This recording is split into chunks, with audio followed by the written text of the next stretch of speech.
Hi ಎಲ್ರಿಗೂ ನಮಸ್ಕಾರ. Welcome back to my YouTube channel. ಎಲ್ಲರೂ ಹೇಗಿದ್ದೀರಾ? ಆರಾಮಾಗಿದ್ದೀರಾ ಅಂದ್ಕೊಂಡಿದ್ದೀನಿ. ಇದು ಮಂಗಳವಾರದ ಬ್ಲಾಗು. ಬೆಳಗ್ಗೆ ಎದ್ದು ಕಸ ಗುಡಿಸಿ ಪುಟಾಣಿದಂದು ರಂಗೋಲಿ ಹಾಕ್ಕೊಂಡಿದ್ದೆ. ಅಡುಗೆ ಮನೆ ಕಿಟಕಿ ಓಪನ್ ಮಾಡಿ ನೋಡಿದಾಗ ನೋಡಿ ಸ್ವಲ್ಪ ಬಿಸಿಲು ಹತ್ತಿತ್ತು. ಹಾಗಾಗಿ ವೈಟ್ ದಾಸವಾಳ ಎಷ್ಟು ಚೆನ್ನಾಗಿ ಅರಳಿತ್ತು ಅಂದರೆ ಅದು ನೋಡೋಣ ಅಂತ ಅಂದ್ಬಿಟ್ಟು ಕ್ಯಾಪ್ಚರ್ ಮಾಡಿಕೊಂಡೆ. ಹಿಂದ್ಗಡೆ ಮೆಶ್ ಇರೋದ್ರಿಂದ ಅಷ್ಟು ಕ್ಲಿಯರಾಗಿ ಕಾಣ್ತಿರ್ಲಿಲ್ಲ. ಆದರೂ ಒಂಥರ ಖುಷಿ ಹೂವು ನೋಡೋಕ್ಕೆ. ಟೈಮ್ ಆಗಿಬಿಟ್ಟಿತ್ತು. ಲ್ಯಾಬಿಗೆ ಹೋಗಿ ಮಧ್ಯಾಹ್ನ ಬರುವಾಗ ಸ್ವಲ್ಪ ಡ್ರೈ ಫ್ರೂಟ್ಸ್ ಶಾಪಿಗೆ ಹೋಗಿದ್ದೆ. ಸ್ಯಾರಿ ಹಾಕ್ಕೊಂಡಿದ್ದೆ, ನಾನು ಅದನ್ನು ಇದು ಮಾಡಿರಲಿಲ್ಲ, ವೀಡಿಯೋ ಮಾಡ್ಕೊಂಡಿರಲಿಲ್ಲ. ಈ ಸ್ಯಾರಿನ ದೀಪಾವಳಿ ಹಬ್ಬದಲ್ಲಿ ಹಾಕ್ಕೊಂಡಿದ್ದೆ. ತುಂಬ ಚೆನ್ನಾಗಿ ಕಾಂಪ್ಲಿಮೆಂಟ್ಸ್ ಬಂದಿತ್ತು. ಚೆನ್ನಾಗೂ ಇದೆ. ಇದು ಮಮ್ಮಿ ಸ್ಯಾರಿ, ಯಾವಾಗಾದರೂ ಹಾಕ್ಕೋಬೇಕು ಅಂದಾಗ ನಾನು ಹಾಕ್ಕೋತೀನಿ. ಹಾಗೆ ಫಿಶ್ ತೊಗೊಂಬಂದಿರಲಿಲ್ಲ ಮನೆಗೆ, ಅದು ತೊಗೊಳ್ಳೋಣ ಅಂತ ಅಂದ್ಬಿಟ್ಟು ನಾನು ನನ್ನ ಮಗ ಹೋಗ್ತಿದ್ವಿ. ಅವನೇ ಬಂದಿದ್ದ ಪಿಕ್ ಮಾಡೋದಕ್ಕೆ. ಹಾಗಾಗಿ ನಾನು ಅಲ್ಲೆಲ್ಲ ಹೋಗೋಕ್ಕಾಯ್ತು. ನಡ್ಕೊಂಡು ಹೋಗೋದು ಅಂದರೆ ಭಾಳ ಕಷ್ಟ ಆಗುತ್ತೆ ನನಗೆ, ಸ್ವಲ್ಪ ಸುಸ್ತಾಗುತ್ತೆ, ಬಿಸಿಲು ಬೇರೆ ಜಾಸ್ತಿ. ಡ್ರೈ ಫ್ರೂಟ್ಸ್ ಅಂಗಡಿಯಿಂದ ಸೀಡ್ಸ್ ಅದೆಲ್ಲ ತೊಗೋಬೇಕಾಗಿತ್ತು. ತೊಗೊಂಡು ಅವನ ಜೊತೆನೇ ಗಾಡೀಲಿ ಹೋದೆ ಫಿಶ್ ತೊಗೊಂಬರೋದಕ್ಕೆ. ಮನೇಲಿ ಫಿಶ್ ಟ್ಯಾಂಕ್ ತೊಳೆದಿಟ್ಟು 1 ತಿಂಗಳು ಮೇಲಾಗಿತ್ತು. ಆದರೆ ಫಿಶ್ ತೊಗೊಂಬರೋಕ್ಕೆ ಆಗಿರಲಿಲ್ಲ. ಅವನು ಫ್ರೀ ಇರ್ತಿರ್ಲಿಲ್ಲ, ನನಗೂ ಫ್ರೀ ಇರ್ತಿರ್ಲಿಲ್ಲ. ಹಾಗಾಗಿ ಹೋಗೇ ಇರಲಿಲ್ಲ. ಹೋದ್ವಿ ತೊಗೊಳಕ್ಕೆ ಅಂತ, ಅದರಲ್ಲಿ ಅಷ್ಟು ಫಿಶ್ ಇರಲಿಲ್ಲ. ಇನ್ನೊಂದು 2 ಡೇಸ್ ಬಿಟ್ಟು ಬರುತ್ತೆ ಅಂದರು. ಇರೋದ್ರಲ್ಲೇ ಹೇಗೂ ಹೋಗ್ಬಿಡ್ತೀವಿ, ಮತ್ತು ಹೋಗೋಷ್ಟೊತ್ತಿಗೆ ಎಷ್ಟು ದಿನ ಆಗುತ್ತೋ ಅಂದ್ಬಿಟ್ಟು ಇರೋದ್ರಲ್ಲೇ ಅವ್ರ ಹತ್ರ ಕೇಳಿ ಯಾವುದು ಲಾಂಗ್ ಲೈಫ್ ಇರುತ್ತೆ ಅಂತ ನೋಡಿಬಿಟ್ಟು ವಿಚಾರ ಮಾಡೋರ ಹತ್ರ ತೊಗೊಂಬಂದ್ವಿ. ಒಂದು 5-6 ತೊಗೊಂಬಂದು ಹಾಕಿದ್ವಿ. ಚೆನ್ನಾಗಿದೆ. ನನಗೇನೋ ಗೊತ್ತಿಲ್ಲ, ಫಿಶ್ ನೋಡೋದಕ್ಕೆ ತುಂಬ ಇಷ್ಟ ಆಗುತ್ತೆ. ಅಕ್ಕ ಮನೇಲಂತೂ ದೊಡ್ಡ ಟ್ಯಾಂಕ್ ಇದೆ, ದೊಡ್ಡ ದೊಡ್ಡ ಫಿಶ್ ಇದೆ. ನಾನು ಇನ್ನೊಮ್ಮೆ ಹೋದಾಗ ಅದು ವೀಡಿಯೋ ಮಾಡಿಬಿಟ್ಟು ಹಾಕ್ತೀನಿ ನಿಮಗೆ. ಖುಷಿ ಆಗುತ್ತೆ ಫಿಶ್ ನೋಡೋದಕ್ಕೆ. ಅದು ನೀರಲ್ಲಿ ಆಟ ಆಡ್ತಾ ಇರುವಾಗ ಒಂಥರ ಮಜಾ ಇರುತ್ತೆ ನೋಡ್ತಾ ಇದ್ದರೆ. ಇವ್ನು ನೋಡಿ ಹಾಕು ಅಂದರೆ ಬೇಕು ಅಂತಲೇ ಇದು ಮಾಡ್ತಿದ್ದಾನೆ. ಅಂದರೆ ಅವನೇ ತೊಳೆದಿಟ್ಟಿದ್ದ ಪಾಪ ನೀರೆಲ್ಲ, ಮೋಟ್ರೆಲ್ಲ ತಂದು ಫಿಕ್ಸ್ ಸೆಟ್ ಮಾಡಿಟ್ಟಿದ್ದಾರೆ. ಅದಕ್ಕೆ ಹಾಕ್ತಾಯಿದ್ವಿ. ಹಾಕು ಅಂದರೆ ಆಟ ಆಡಿಸ್ತಿದ್ದಾನೆ ನನಗೇ. ಬಿಟ್ಬಿಡ್ತೀನಿ, ಒಂದೇ ಸಲ ಬಿಟ್ಬಿಡ್ತೀನಿ, ಇಲ್ಲೆಲ್ಲ ಗಲೀಜಾಗುತ್ತೆ ಅಂತ ಅಂದ್ಕೊಂಡು.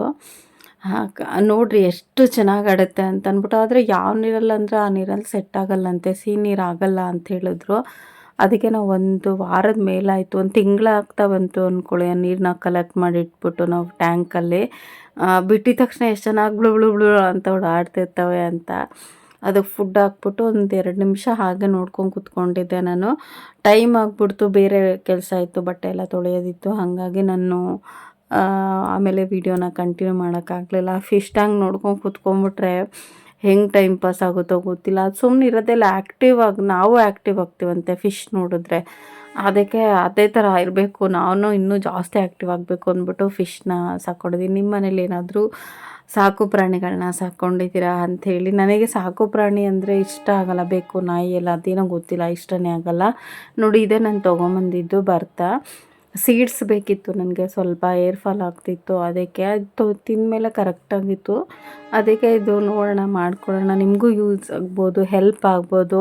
ಮಾಡಿದ್ದು ಹಾಕ್ತೀನಿ ನಾನು ಮಾಡಿಕೊಂಡಾಗ.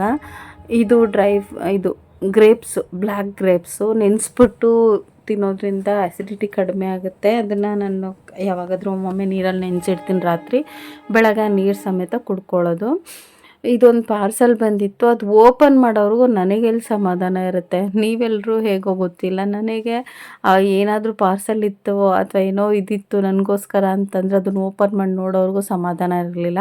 ನಾನೇ ಬುಕ್ ಮಾಡಿದ್ದು. ಕಿಚನ್ಗೊಂದು ರ್ಯಾಕ್ ಬೇಕಿತ್ತು. ಅಂದರೆ ಇಲ್ಲಿ ಸ್ಪೇಸ್ ಕಡಿಮೆ ಇದೆ, ಶೆಲ್ಫೆಲ್ಲ ಕಡಿಮೆ ಇದೆ. ಹಂಗಾಗಿ ನನಗೊಂದು ರ್ಯಾಕ್ ಬೇಕಿತ್ತು ಅಂತಂದ್ಬಿಟ್ಟು ಬುಕ್ ಮಾಡ್ಕೊಂಡಿದ್ದೆ. ಬಂತು, ಚೆನ್ನಾಗಿದೆ, ವರ್ತಿದೆ, ಪರವಾಗಿಲ್ಲ. 329 349 ಇದಕ್ಕೆ ಅಷ್ಟೇ. ಆದರೆ ವರ್ತಿದೆ, ತುಂಬ ಏನು ಇದು ಬೇಡ ಅನ್ನೋ ಥರ ಏನಿಲ್ಲ. ಮೆಟೀರಿಯಲ್ಲು ಅಷ್ಟೇ ತುಂಬ ಚೆನ್ನಾಗಿದೆ, ಪರವಾಗಿಲ್ಲ. ಕಿಚನ್ಗಾಗಿರ್ಬೋದು ಅಥವಾ ಏನಾದರೂ ಬುಕ್ ಜೋಡಿಸ್ಕೋಬೋದು, ಬುಕ್ ರ್ಯಾಕ್ ಮಾಡ್ಕೋಬೋದು. ಬೆಡ್ರೂಮಲ್ಲಿ ಕೂಡ ಇಟ್ಕೋಬೋದು, ಏನಾದರೂ ಜೋಡಿಸ್ಕೊಂಡು ಮೇಕಪ್ ಕಿಟ್ ಎಲ್ಲ ಜೋಡಿಸ್ಕೋಬೋದು. ನನಗೆ ಕಿಚನಿಗೆ ಬೇಕಾಗಿತ್ತು. ನಾವು ರೆಡಿ ಆಗೋದಕ್ಕಿಂತ ಹೆಚ್ಚಿಗೆ ನಮ್ಮ ಕಿಚನ್ ರೆಡಿ ಮಾಡೋದೇ ಆಗುತ್ತೆ ಹೆಂಗಸ್ರುಗಳದ್ದು. ನೀವು ಹಾಗೇನಾ ಹೇಳಿ? ನಾನು ಸ್ವಲ್ಪ ಹಾಗೇನೆ ನಮ್ಮ ಕಿಚನ್ ಚೆನ್ನಾಗಿದ್ರೇ ನನಗೆ ಅಡುಗೆ ಮಾಡೋದಕ್ಕೆ ಸಮಾಧಾನ. ಕಿಚನ್ ನೀಟಾಗಿರಬೇಕು. ಏನಾದರೂ ಮೆಸ್ಸಿ ಆಗಿದ್ರೆ ಅದೇನೋ ಹಿಂಸೆ ಆಗ್ತಿರುತ್ತೆ, ಅದು ರೆಡಿ ಮಾಡೋವರೆಗೂ ನನಗೆ ಕಷ್ಟ ಆಗ್ತಿರುತ್ತೆ. ಇದು ನೋಡೋಣ ಸರ್ಚ್ ಮಾಡ್ತಿದ್ದೆ, ಹಾಗೆ ಸ್ಕ್ರೋಲ್ ಮಾಡುವಾಗ ಫ್ಲಿಪ್ಕಾರ್ಟಲ್ಲಿ ತೊಗೊಂಡಿದ್ದು ನಾನು ಇದನ್ನು. ಬೇಕು ಅಂದರೆ ನಿಮಗೆ ಲಿಂಕ್ನ ಶೇರ್ ಮಾಡ್ತೀನಿ. ನಿಮ್ಗೆ ಯಾರಿಗಾದ್ರೂ ಬೇಕು ಅಂದರೆ ತೊಗೊಳ್ಳಿ. ತುಂಬ ಉದ್ದನೂ ಇದೆ, ಚೆನ್ನಾಗೂ ಇದೆ ಜೋಡಿಸ್ಕೊಳ್ಳೋಕ್ಕೆ. ನಾನು ಜೋಡಿಸಿದ ಮೇಲೂ ಒಂದು ಫೋಟೋ ಹಾಕ್ತೀನಿ ಹೇಗಿದೆ ಅಂತ ಅಂದ್ಬಿಟ್ಟು ನೋಡಿ. ನೋಡೋವರೆಗೂ ಸಮಾಧಾನ ಇರಲಿಲ್ಲ. ಜೊತೆಗೆ ಟ್ರಾಲಿ ಇದು ವೀಲ್ ಇದೆ ಕೆಳಗಡೆ, ಗುಡ್ಸೋಕ್ಕೆ ಒರ್ಸೋಕ್ಕೆ ಏನೂ ಪ್ರಾಬ್ಲಮ್ ಇಲ್ಲ. ಸ್ವಲ್ಪ ಮುಂದೆ ಎಳೆದ್ಬಿಟ್ಟು ಗುಡ್ಸ್ಕೋಬೋದು, ಹಾಗೆ ಒರೆಸ್ಕೋಬೋದು. ನನಗೆ ಈ ಥರದ್ದೇ ಬೇಕಿತ್ತು. ಸ್ಟ್ಯಾಂಡ್ ಆಗಿಬಿಟ್ರೆ ಅದು ಒಂದೇ ಕಡೆ ಫಿಕ್ಸ್ ಆಗಿಬಿಡುತ್ತೆ.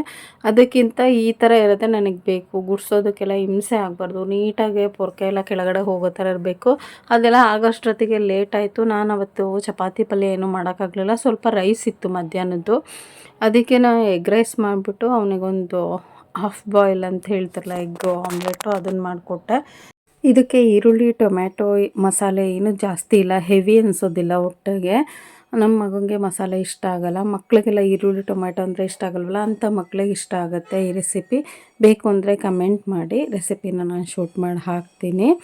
ಇಷ್ಟ ಆದರೆ ಪ್ಲೀಸ್ ಒಂದು ಲೈಕ್ ಮಾಡಿ, ಫ್ರೆಂಡ್ಸ್ ಆ್ಯಂಡ್ ಫ್ಯಾಮಿಲಿಗೆ ಶೇರ್ ಮಾಡಿ. ಪ್ಲೀಸ್ ಸಬ್ಸ್ಕ್ರೈಬ್ ಮಾಡ್ಕೊಂಡು ನೋಡಿ. ಸಿಗೋಣ ನೆಕ್ಸ್ಟ್ ವೀಡಿಯೋದಲ್ಲಿ. Thank you for watching.